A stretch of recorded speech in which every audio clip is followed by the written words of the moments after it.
Once upon a time, Borders Books was a beloved name in the world of bookstores.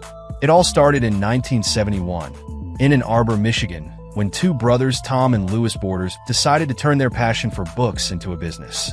Back then, bookstores were cozy little places where book lovers would spend hours browsing shelves, sipping coffee, and discovering new worlds between the pages.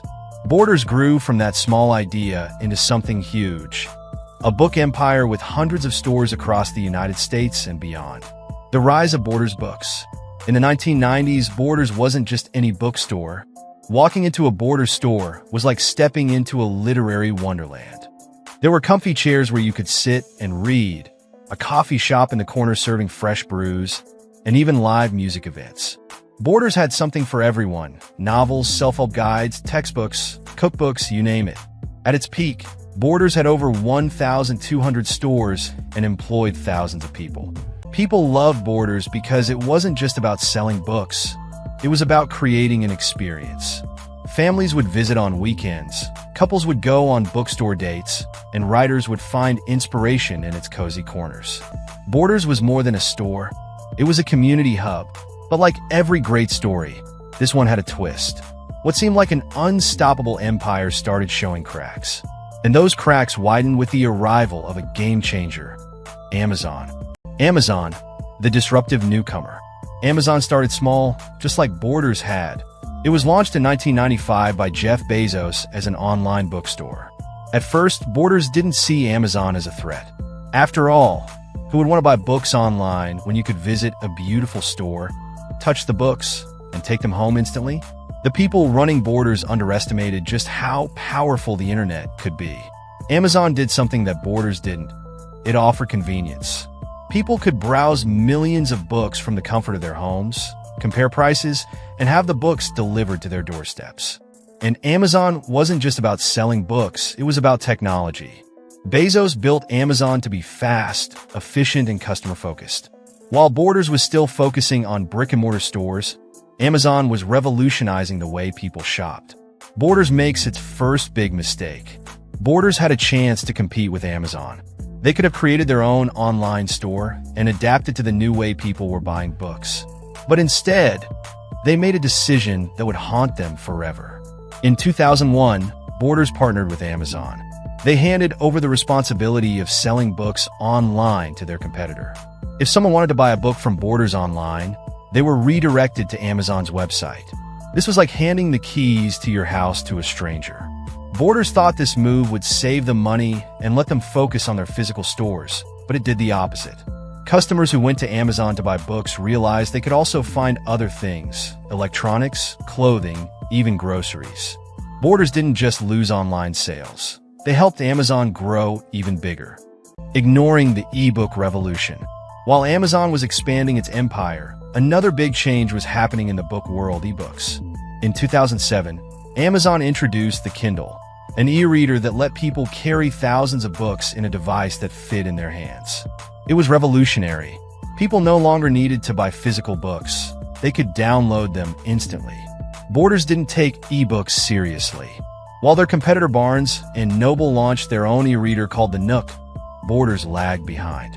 They eventually partnered with a Canadian company to sell an e-reader called the Kobo, but by then, it was too late. Amazon and Barnes and Noble had already captured most of the ebook market.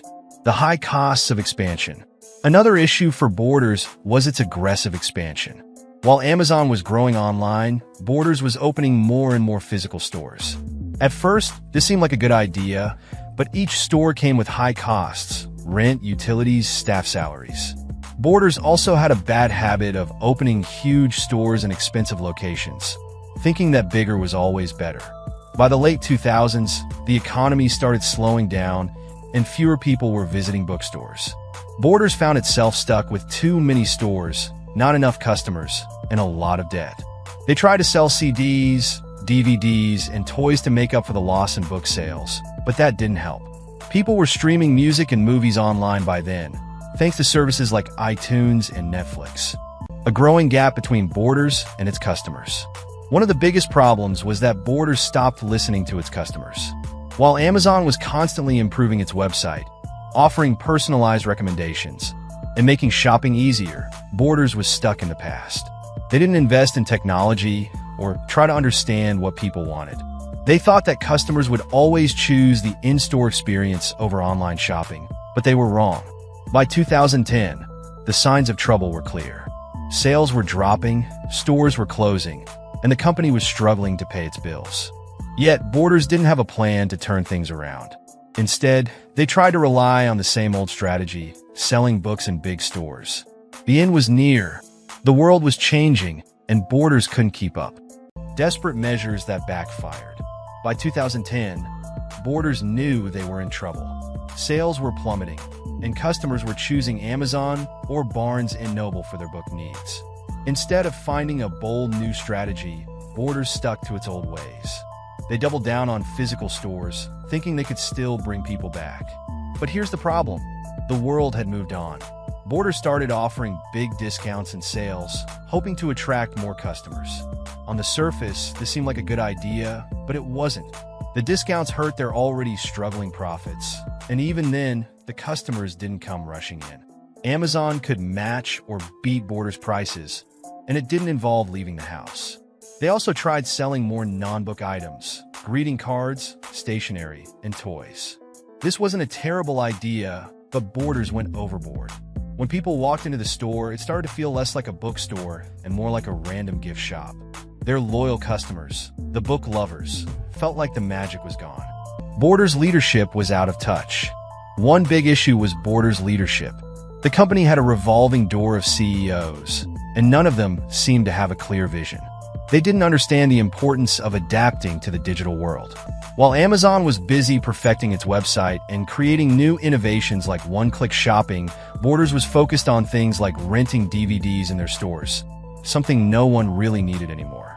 Their failure to invest in technology was shocking. Remember how they handed their online sales to Amazon back in 2001? Even after seeing Amazon grow into a giant, Borders didn't take back control of their online business until 2008. By then, it was too late. Customers were used to shopping on Amazon, and Borders' website couldn't compete. The rise of Amazon's ecosystem. Meanwhile, Amazon was turning itself into more than just a bookstore. It was becoming an ecosystem. People bought books, gadgets, groceries, and more all in one place. Amazon Prime made it even easier by offering free 2-day shipping, streaming services, and exclusive deals. On top of that, Amazon's Kindle was dominating the ebook market. Customers who bought a Kindle became loyal to Amazon because it was so easy to buy and read books through their platform. Borders, on the other hand, had the Kobo e-reader, but it was too little, too late. Kobo wasn't as user-friendly, and it didn't have the same variety of ebooks as Amazon. The 2008 financial crisis. As if Borders didn't have enough problems, the 2008 financial crisis hit, and it hit hard. People were losing jobs, cutting back on spending, and certainly not splurging on books. While Amazon thrived because it offered affordable options, Borders' expensive stores became a burden. They had too many locations, and many of them were in prime and costly real estate areas. Borders tried to close some of its underperforming stores to save money, but it wasn't enough. The company was drowning in debt. At the same time, Barnes & Noble was managing to survive by focusing on its Nook e-reader and creating a loyal customer base. Borders, however, was falling further behind. The final blow. By 2011, Borders was running out of options. They filed for Chapter 11 bankruptcy in February, hoping to restructure and keep some stores open. But their problems were too big to fix. They couldn't compete with Amazon's prices, they didn't have a strong online presence, and they were losing the ebook battle. Customers who once loved Borders had moved on. They had Kindles or Nooks, and they were used to shopping online. Borders stores, once full of life, became ghost towns. Without enough sales to cover their costs, Borders had no choice but to shut down. In July 2011, Borders announced that it was liquidating and closing all its remaining stores. The once mighty bookstore chain was officially gone. It was the end of an era. Why did Borders fail? Now that we've reached the end of Borders' story, let's break down the key reasons they failed. Failure to adapt to technology. Borders didn't take e-commerce seriously. By handing their online sales to Amazon, they lost their chance to build a strong digital presence. When they finally tried to catch up, Amazon was already miles ahead, ignoring ebooks. The Kindle revolutionized reading, but Borders didn't see it coming. They entered the ebook market too late and with a product that couldn't compete. Overexpansion. Borders focused too much on opening more physical stores instead of improving their existing ones or investing in new ideas. When the economy slowed, those big stores became a heavy financial burden. Poor leadership. Borders leaders didn't have a clear vision. They underestimated Amazon, made bad partnerships, and failed to innovate when the world was changing. Misunderstanding their customers. Borders stopped listening to what their customers wanted. They focused on selling other products instead of improving the book buying experience. Lessons for entrepreneurs. The story of Borders is a cautionary tale for businesses everywhere. It's a reminder that no matter how successful you are, you can't afford to stand still. The world is always changing, and businesses must adapt or risk being left behind. Here are a few key lessons. Embrace change. Borders ignored the rise of the internet and ebooks until it was too late. Businesses must stay ahead of trends and be willing to innovate. Know your strengths. Borders was great at creating a magical in-store experience, but they abandoned that magic in their desperate attempt to compete. Businesses should build on their strengths instead of trying to be something they're not. Don't underestimate competitors. Borders treated Amazon like a minor nuisance instead of a real threat. Entrepreneurs must always be aware of their competition and take them seriously. The legacy of Borders. Although Borders is gone, its story lives on. For many people, Borders was more than just a bookstore. It was a part of their lives. Its fall serves as a lesson in how quickly things can change in the business world. Amazon may have won the battle, but the nostalgia for Borders remains. It's a reminder of a time when bookstores were more than just places to buy books. They were places to belong. So, what do you think? Could Borders have survived if they had made different decisions? Let me know in the comments. And don't forget to like, share, and subscribe for more business insights.